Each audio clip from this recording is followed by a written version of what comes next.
went from being an IT customer care analyst to a network analyst level 3. I went from working in the fire protection industry to being a network support analyst. I was working in education, and now I'm a control room analyst for NASA. I was a support manager at Walmart, and now I'm going to be support systems engineer. Thanks to NextGen T. Thanks to NextGen T. Thanks to NextGen T. Thanks to NextGen T. Thanks to NextGen T. I have successfully changed careers and am now happy in life and in my career. I get to enjoy what I do and level up my career. I can actually legitimately say right now that I have a career. I have leveled up and I have the confidence I need as a network security engineer. Leveled up to NASA, and I'm at max level. Thanks to NextGen T, I am one step closer to achieving my dreams. Landing me into my first IT position. I'm actually an engineer. It's a title I've always wanted to have. Now I have it. I achieved it. Able to have the drive and motivation to be able to enter the field. Thanks to NextGen T. Thanks to NextGen T. Thanks to NextGen T. Thanks NextGen T. I leveled up from a help desk position to a career in networking, and I couldn't have done it without you.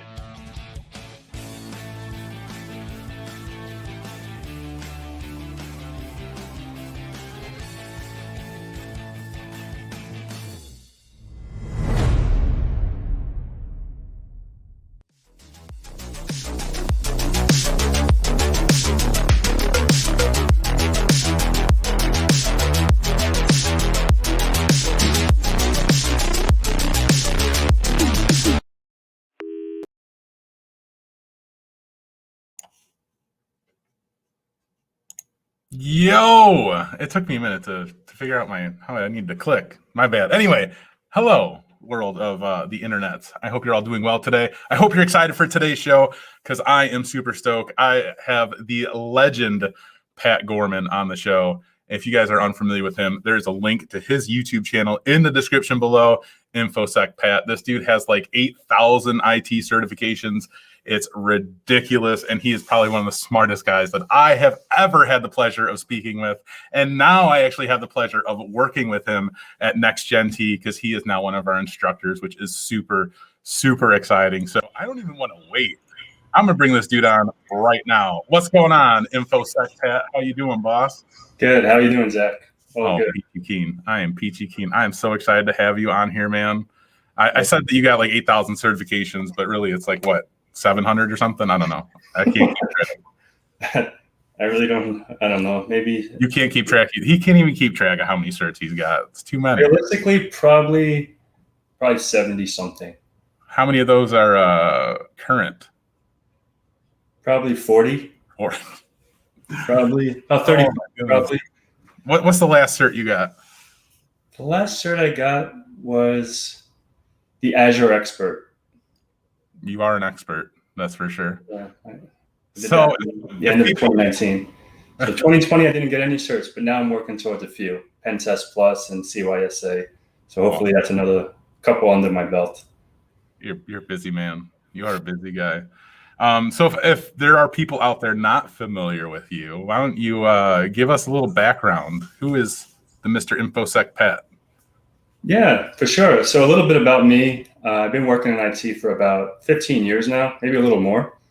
And I went from the help desk, your typical working for Gateway Computers, exactly, and then moved into a healthcare EMR application company doing help desk as a field engineer, going out installing servers, switches, routers. And then I got my MCSE in 2003. Server 2003, not the year 2003. I was still in high school. So Windows Server 2003, and then I moved into more advanced certs such as the MCITP in 2008. And then I went to get multiple MCITPs, and then I did some Cisco certs, and then the journey went on from there.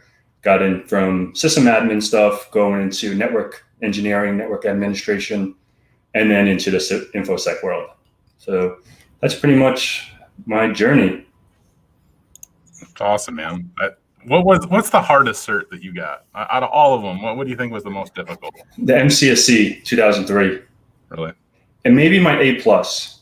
And then really the A plus, really, yeah. Out of all of them. I'm so intrigued by you saying this because you have all of these ridiculously like, you know, top end certifications. And you're saying the A+ was one. Why was the A+ one of the most difficult? I can elaborate and convey that. So the reason being, my A+. So I didn't grow up with computers.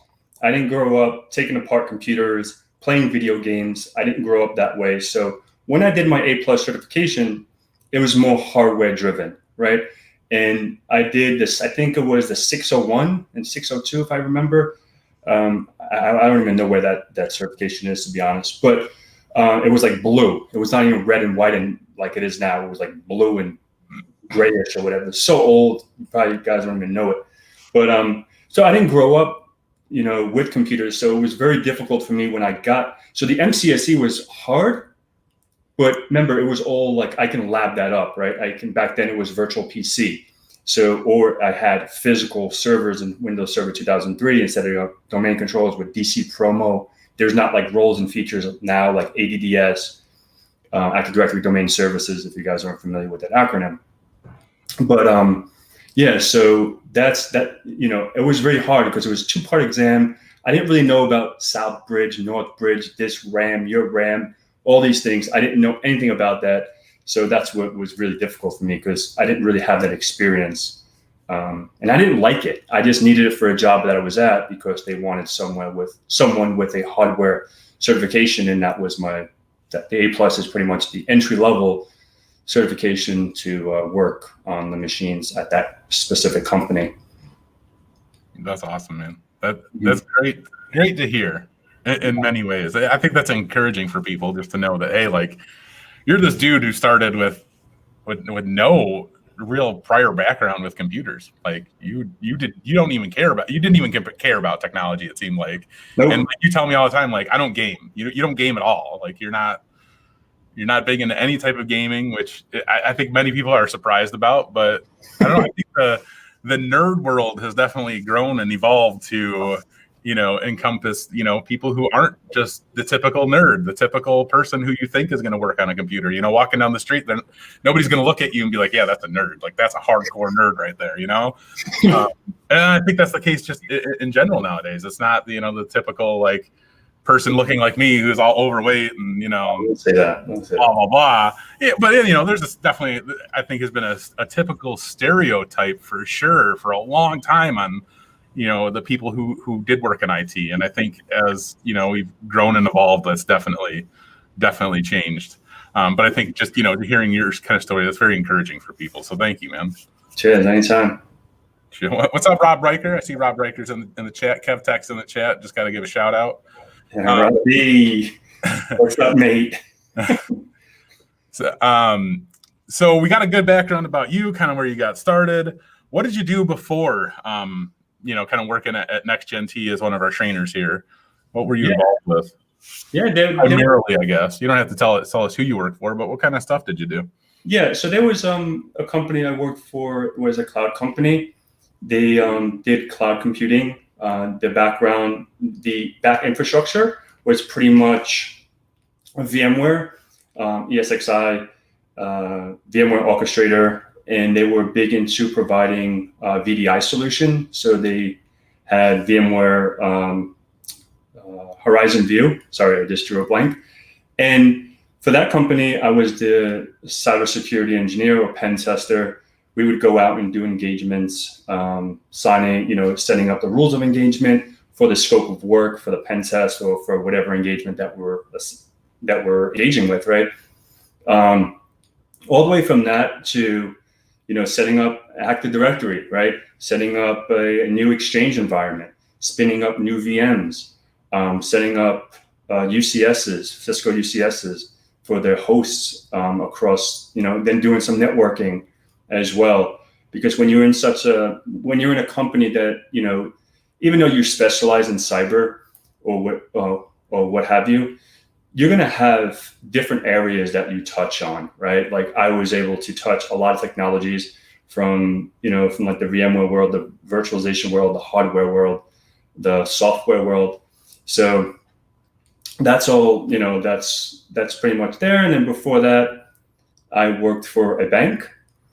I worked doing networking and cybersecurity for them as well, doing all the internal engagements, coordinating with vendor management for our external pen test, because if you can do your own internal external pen test, but if you have like SOX, we had to be SOX 1, SOX 2 compliant, so we cannot certify ourselves, right? So we can do all the preliminary work before we get our engagement with the company that pen testing us, that we can eliminate any dings, right? For an example, a lot of people forget, I'm just throwing something out there, forget to take the community string off a printer, right? It's usually public. If someone can compromise that, and that can be an easy ding, or, for an audit or whatever. So that was some stuff that I did there. And then before that, what did I do before there? Man, I drew a blank. Probably like system engineering stuff. I've been in the cyber for about 7 years. So before that, I was more network / system / help desk / the whole, what do they call it? You're like the whole gambit, man. You were wearing all the hats. It's not only the black hat, it's not only white hat, not only gray hat, it's all the hats. But that's pretty much that. That's awesome, man. I love it. I got a super chat here. That's not that one. This one right here. Got to answer this from Eduardo. Thank you, Eduardo, for the super chat. Appreciate that, brother. Eduardo says, I'm currently working as a help desk specialist using Linux a lot. Always wanted to get into the cybersecurity or cloud field. What do you think is a good starting role to get into those fields? All right. Yeah, for sure. And congratulations on getting your help desk position. So you're doing a lot of Linux. So when you're saying Linux, you're using CentOS, Red Hat. I'm assuming these companies are using probably Red Hat if you're working for a company that's using Linux. So I'm going to read your stuff again. So you always wanted to get to cyber world. So you're halfway there, right? Linux is massive in the cyber world, right? So Kali Linux, Parrot OS, Blackguard. There's a lot of different kind of penetration testing Linux distros. So maybe get your feet wet more in those kind of distros and start doing like Hack the Box or Try Hack Me or VulnHub. VulnHub.com, you can download vulnerable systems and you can attack them and get your feet wet to try to set up your own little hacking environment or pen testing environment.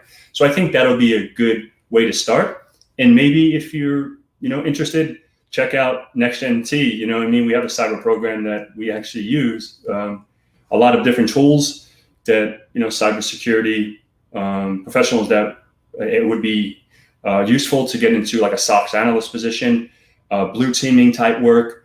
Because when you're doing a SOX analyst, you're going to be more on the blue teaming side. The red teaming is more on the offensive side of the house. And as far as cloud, I want to be transparent. Cloud, if you connect it to my computer here at my home office, that is the cloud, right? So I think I know what you're talking about, more like Google Cloud, AWS, Azure, and stuff like that. But just remember it's only another computer, right? So don't overthink that. So if you want to get more into the cloud technologies, maybe do an Azure certification. There's so many fundamental Azure courses out there. You can go right on Microsoft. I think a few of them are free, but I haven't taken a Microsoft cert in about 2 years. So I've been a little out of the game in that side. But and just keep rolling, man. Like, just don't stop learning. Just jump into it and keep it going. Hopefully I answered your question. No, for sure. I think you did. He has another question, another super chat. Thank you again, Eduardo. I really do appreciate that, sir. What are some basic skills you need for a pen tester? Oh, man, that's a good one. Basic skills, I would say understanding Kali Linux, understanding your. All right, let me back up a little bit. So I'm assuming you know some networking, right? So you have to understand how networks traverse and how networks are before you actually can attack a network. For example, DNS, HTTP, HTTPS, TLS, these kind of services run with a port in the back. So if you understand how that all works, then you're ahead of the game, right? So the basics, I think you should know before you get into something. Because for an example, If I tell you, hey, Eduardo, can you go ahead and run an Nmap and see what ports are open? And you do an Nmap space --A, so you can do an aggressive scan to a certain subnet. And you see all these ports open associated with certain services, but you don't understand those services, that's going to be a no bueno, right? So understanding that, and then further down the line, getting to more into Linux. So it all depends on what kind of pen tester you want to be as well. There's a massive amount of pen testers, right? There's a web pen tester, there's a application pen tester, there's a software pen tester, there's a wireless pen tester, there's an internal pen tester, an external pen tester. So there's different, like myself, I do more of networking, internal or external engagements. I'm not a web pen tester. I'm not, a bug bounty guy. I don't dig through websites. I do more of certain engagements. So hopefully that, thanks for the info. I don't mind doing blue. I would say starting off with the blue would be beneficial because I was explaining this to a buddy of mine the other day. So the blue side, right, is the defensive side. So if you're on the red team, how are you going to hack something where you don't know how something works, right? So having the fundamentals and the knowledge of blue teaming would definitely be beneficial before you jump onto the offensive side.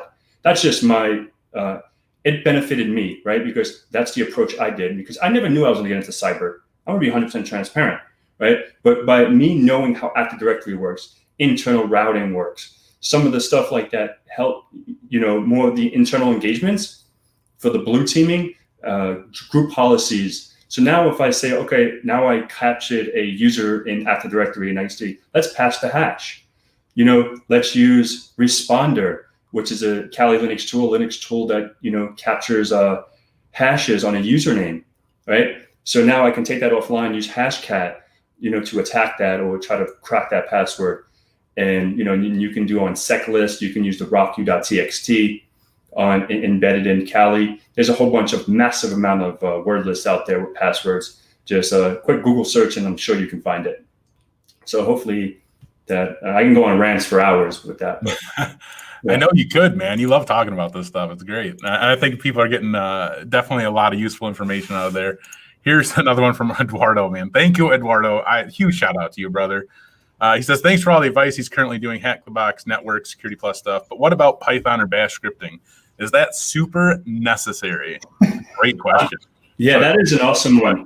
I'm going to be 100% transparent. In college, not more in undergrad, like I did some C++, some SQL stuff, but I never paid attention, right? Because I was like, oh, I know I was focused on the network and stuff. I didn't care about programming and all that stuff. But when I got into, the network and stuff to automate it, to use Python, Ansible, Puppet, Chef, and all these automation type things. And now everything's going APIs, REST APIs, etc. It's definitely useful. I'm not a master with Python nor Bash Shell scripting, but can I do it? I know PowerShell as well, because remember, I came from a Microsoft background. But yes, I think it is to automate and make your life easier. So you say, for example, you want to automate a script to do a ping sweep. Yeah, you can use hping3 or whatever these tools are, but using Python will just set you apart. So yes, I think it's definitely, I don't think it's necessary, but it's definitely a benefit. Awesome. No, I agree. I think Python is definitely one of those things that, everybody should be learning, honestly. It's popping right now. It is definitely popping. Here's another super chat from John Kim. Thank you, John Kim. Super appreciated. John says, what are some basics you need for digital forensics? That's a good one. Basics. Man, it's hard because digital forensics I don't consider as a basic type thing. So I do have my CHFI. So if you guys don't know what the CHFI is, it's the Certified Hacking Forensics Investigator. It's from EC Council. So when I did that certification, it's more for digging deep into forensics. So like say, for example, I get a hard drive, right? I haven't done forensics in some time. It's probably been about 3 years since I actually worked on a forensics case. But I get a hard drive that people say I deleted data, right? So now I can use autopsy. Autopsy is an awesome. So if you guys haven't heard of it, check out Autopsy. It's a cool forensics tool to use. I don't know today what tools are out there because I haven't done forensics in a couple of years. So Autopsy was my go-to. I enjoyed it. There's a few in Windows, but I totally forgot. I would have to research again. But the basics, I think, understanding the file system, but it all depends on what forensics you're talking about. Do you want to go, find dead people, or do you want to find some data off a drive? So digital forensics is a pretty big, broad knowledge base. So in my experience, I think a lot of the digital stuff is like finding. It's more like data recovery. It's more, using Autopsy, going into raw blob storage and data, extracting metadata and stuff like that. So hopefully that answers your question. Should. Oh my goodness, another super chat. Somebody was just like asking, don't forget about all the other questions, but I keep getting all these super chats. I'm sorry, but the super chats have to come first. Sorry, y'all. And I love you guys for the super chats, first of all. So thank you very, very, very much. Here's another one from Eduardo. Thank you again, sir. I so appreciate that. Network Plus, Security Plus, CYSA Plus, OSCP, thinking about them. Awesome. What do you think about them? Yeah, and those are good ones. Obviously, I only have 3 of them. I'm going for the 4th, right? So I have my Network Plus, I have my Security Plus, and I have my OSCP, as I think you can see it back there.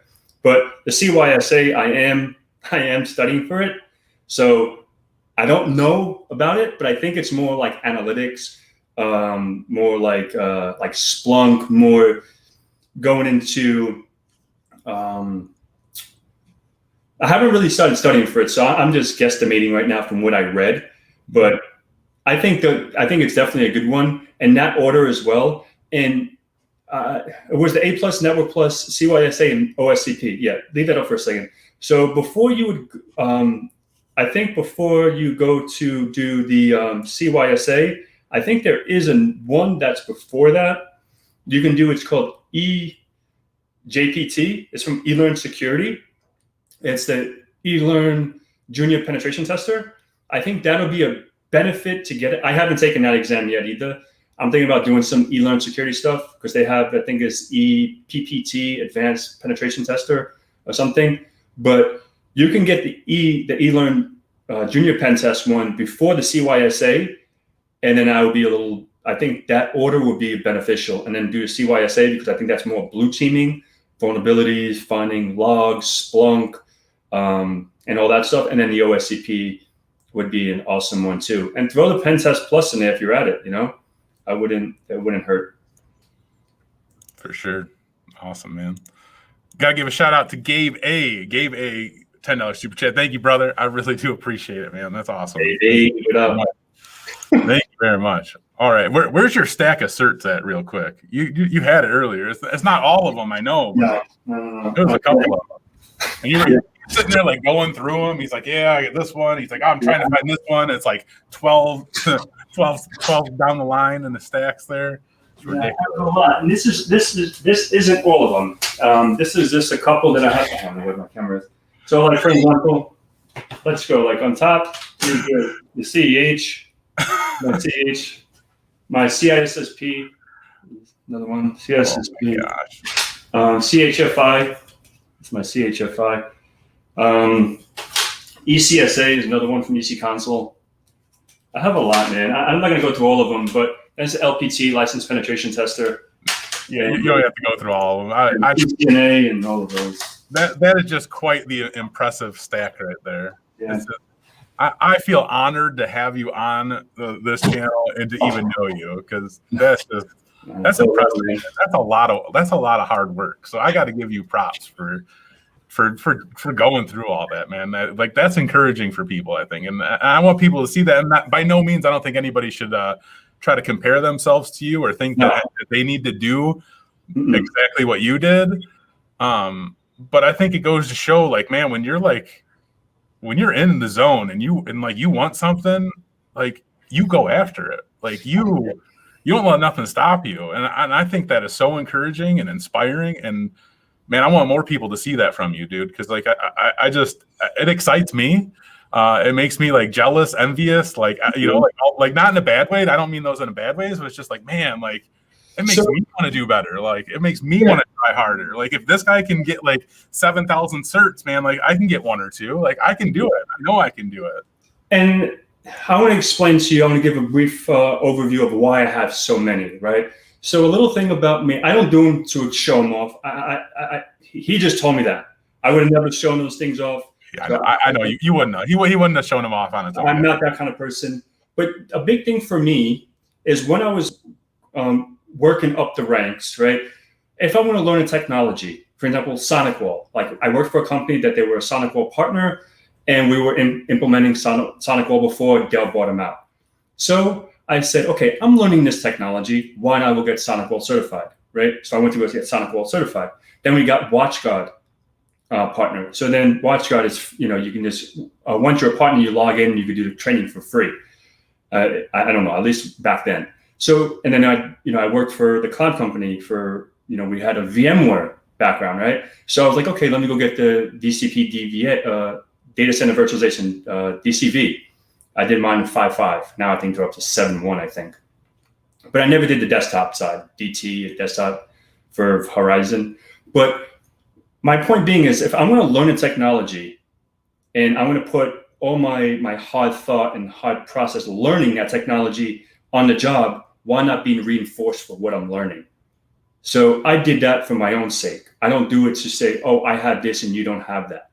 No, I'm not that kind of person. I do it for my self-satisfaction. I don't get a certification and say, okay, job, I have this cert, now you have to give me $10,000 more because I have this. If that was the case, I'd be a millionaire, right? Because, if I asked for money for every single certification I have, then I would be a quadrillionaire. But that's not the case with me. I do it more for my own satisfaction and for me. I don't do it for anyone else. I do everything for me. And so don't like Zach said, like I have mates like that. They want to get jacked because I live in South Florida. Everyone wants to get ripped in 6-packs and they compare it to the next person. It's like, do you? And then one day, if you want to, if it's your time to shine, you will be that person with the 6-packs or going on stage or whatever. But you do you, So likewise for you guys, like if you guys are a help desk, a sysadmin, network admin, cyber, that you just want to advance your cyber career, just do you. Don't compare to anyone else. Like because I would set myself and go, insane because I never had that mentality, but I looked up to people. And I'll give a shout out, Keith Barker from CBT Nuggets. He was a big inspiration of mine. Like if I said, oh man, I need 2 CCIEs and do all these things, I would put myself down. Like, man, I can't do that but I was like, okay, I never said I'm going to be like him, but I was like, okay, this guy, the avenue that he went down like networking, then he started teaching cyber. And I'm like, I want to do that. So, it's like a mentor. That's the word. Like he was my mentor. So yeah, you can have anyone be your mentor, but never want to be that person. Want to be you. It's like a epic mic drop moment. I got a mic right here. I can drop it for you. Look, that's for you. Could you drop the mic, bro? That's on point, 100%, brother. That is phenomenal. I missed a couple things here real quick. Eduardo, another super chat. Thank you, brother. Last one. Any good tools to study for these certs? So he was referring back to, again, Net Plus, Security Plus, CYSA Plus, and OSCP? Yeah. So the way I did mine is obviously Network Plus I did in 2008. So I got the book. I think I still have the Network Plus book. I think it's in a box because I just redid my house. But I took the book. The book comes with a CD. Obviously today, no one really has CD-ROM drives, but I would pop it in, read the book. Remember, now I think the Network Plus does have labs. When I did it, it was all multiple choice. So now you might have simulations, go in, configure something, do maybe an R. I don't even know. I don't know how the exam is now. I did mine 13 years ago. So to answer your question, I think getting a book, I'm a big reader in books. I like, back then I didn't have videos. So now, maybe watch a video series, right? From whomever is your cup of tea that you like, how they train, and watch the videos, learn it, jot down notes. and get a book, and hopefully they have some practice tests in the back of the book or however they do it. Flashcards help. I'm a big flashcard guy. That's how I memorize things. And CYSA, I can't speak on that. Maybe in a couple of weeks. I'm going to start studying now. I think I'm going to order the book this week, and maybe I'll take that in about a month. So then, if you want to regroup with me in about, say the summer, because I want to give myself some time because I have a whole bunch of stuff going on. But the OSCP, what I did the 90-day from OffSec. I did the 90-day labs because I thought I would rather have the most out of it.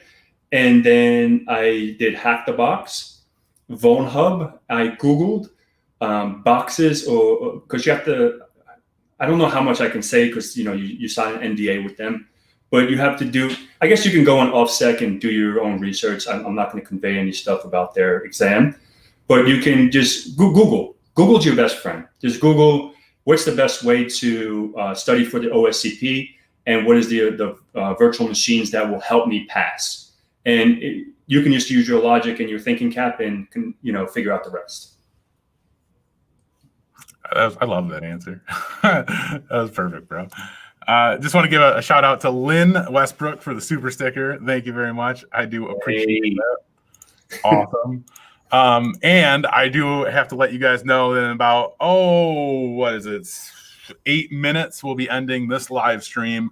But if you are still looking for more enjoyable entertainment, I will be live streaming with Terry Kim, who's the CEO of NextGen, who Pat and I both happen to work with and for. So if you guys want to tune in, ask questions, we're going to be talking about getting into IT in 2021. Why 2021 is a great year to get started in IT if you haven't got started already, or if you're just looking to figure out what it is you need to do to just take those next steps to where you want to go. So make sure you guys tune into that. I do have to give a plug for that because I want to and I love it, and I'm super freaking stoked.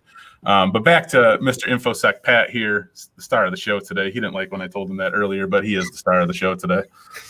For sure. Somebody said OSCP is super expensive, but isn't the CEH more expensive? Yeah, CEH is more. Yeah. It's ridiculous. I was just researching more about the CEH yesterday. Man, that thing. I didn't know that there was $100 application fee. Yeah, application fee. Yeah. Yeah, that's crazy. I thought they changed that, but I guess they didn't. And if they don't accept you, you don't get that $100 back. So yeah. Yeah. But I did mine. My CEH was, I think in 2014, I did my CEH. And just maybe I shouldn't say this, but I'm going to say it. Actually, I got nominated for the Hall of Fame of CEH because I got a 97% on my exam, and only a few, I guess like if you get over 90% on your exam, you get qualified to get into the Hall of Fame of CEH. And it was funny. I actually got an email the other day, so I was pretty stoked. And awesome. Yeah. That's like a nice pat on the back for you, right? You got to feel good about that. Yeah, I know you're not trying to brag or nothing because I know you, but you definitely get props for that, brother. That's awesome. That's still a good feeling. I think that just goes to show that what you're doing, right? Because I think especially if people are go through certifications, right? There's passing, right? There's passing, you pass by 1 point. That's a pass. That's a W. But bro, when you get all the way up there, a 97%, that's got to make you feel really good that yeah, I just validated the heck out of what I just knew. Yeah, I know it. I feel good about it. Yeah. That's the feeling for sure. But even, and I don't mean to discredit that passing by a 1 point doesn't mean you don't know it, because a pass is a pass and you have to feel good about that no matter what. Mm-hmm. But yeah, I say all this because I want people to see you're not just some guy getting all these certs because you can. You're not some guy just getting these certs and passing by a point or two here and there. While sure, maybe you have done that, at the same time, you've put in so much work that you're actually you're doing phenomenal on that. So it just goes to show what you're doing. And I just love seeing that. I love hearing about that. And I think you should be proud of yourself and what you're doing. And you know what makes me even more excited that you work here at NextGen and you're teaching our students, because you know what you're doing, you know what you're talking about, you're genuine, you're authentic, Yeah. Yeah, That is, bro. I keep it 100 all the time. You know what I mean? Like that's just me, man. Like I don't fluff anything. If I don't know something, I don't know it. I could figure it out. You know what I mean? Like I said, I'm not a web guy, right? When I started doing try hack me stuff with SQL injections and cross-site scripting, that was not my cup of tea because I didn't come from that background. I didn't come from a programming background and reading code or anything like that. That was not my cup of tea. That was too nerdy for me. That was like the hermits, in my opinion. You know what I mean? That was the kids. That's those kind. That wasn't me, you know? So that's why I was like, I want to do more of I want to touch things. I want to go out and engage with people. I was not the typical IT person that likes to stay behind closed doors with the hoodie on. Like I was not me. Like I'm an extrovert. I'm not an introvert. You know what I mean? And that's just me, you know, keep it 100. I feel you, man. Here's another super chat here from John Kim. Thank you, John. He asked, when looking for a job, are there certain schools companies will look for? Penn State is accredited by the NSA. Will students who come from that type of school have an advantage over other cyber schools? What do you think about that? That's a good question because for my grad school, I went to WGU, Western Governors University. I got my master's from there. And alongside with some certifications because certifications are in that program. But how do I say this in a good way? If I can do things, all right, let me elaborate on something. Let me give you guys I skipped this whole conclusion. I wanted to become a pro bowler, right? I bowled my whole life. I have 47 300 games. I bowled, I bowl. And I wanted to become a pro bowler. That was my goal. I didn't want to go to school for IT. I wanted to bowl So the point of this is like, as far as IT is concerned, like I had a bowling scholarship, so I got college paid for because of my bowling skills. So if I was to go to school for IT, if I had to pay for it versus going for a certification training, I would go certification training all day.